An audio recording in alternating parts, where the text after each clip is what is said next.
ভারত থেকে চোরাই পথে আসা ৪৮ লাখ টাকা মূল্যের প্রসাধন সামগ্রী উদ্ধার করেছে গোয়েন্দা পুলিশ। চোরাচালান চক্রের মূল হোতা ফিরোজ আলম বাবুকে গ্রেফতার করা হয়েছে।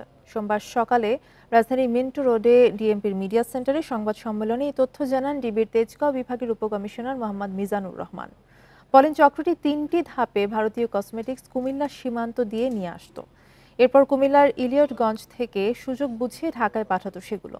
রাজধানীর বনশীতে অভিযান চালিয়ে একটি কাভার্ড ভ্যানে এবং চক্রের মূল হোতা ফিরোজের বাসায় বিপুল পরিমাণ ভারতীয় প্রসাধনী পাওয়া যায়। এসব পণ্য তারা বিভিন্ন অনলাইন মার্কেট প্লেসে বিক্রি করত।